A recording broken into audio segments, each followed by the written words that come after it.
অল্প ছাদে যাই।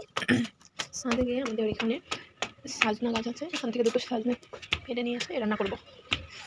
কিন্তু বৃষ্টি হচ্ছে, দেখো এত সুন্দর ফুল ফুটেছে, অনেক বৃষ্টি হচ্ছে।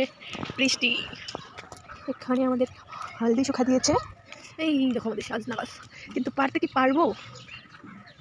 নামায় নামায় বেশি সাজনা নেই অবশ্য, কয়েকটা সাজনা তুলতে হবে। বেশি তুলবো না, হালকা পাতলা ঝোল করবো সাজনা গাছের থেকে।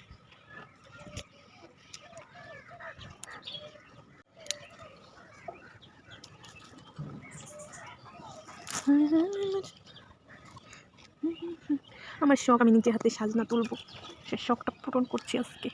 নিজের গাছের কিছু থাকলে সেটা তোলার আনন্দটাই আলাদা। দেখেছো, আজকে ছোটো ছোটো মাছ কিনেছি, সেই মাছ দিয়ে সাজনা আলু দিয়ে ঝোল করব। ঝোল সব সময় একরকম রান্না বাড়া ভালো লাগে না, খেতে খেতে বড় হয়ে যাই। তবে কিছু একটা তো করতেই হবে। সাজনা এই দুটো, ওই তিনটে তুলবো, আর তুলবো না। মজা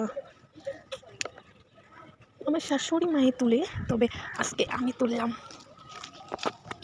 এই তো আমার সাজনা, আমাদের সাজনা। লিটল ফিশ, চাঙ্গা মাছ বলে আরও আছে এখানে, দেখো ছোটো ছোটো মাছ। তো মাছটা না একবার, তো আমি এখন সাজনা পাতাতে রান্নাবাড়া করবো। আমি দেখো এখানে মাছ ভাজি করছি।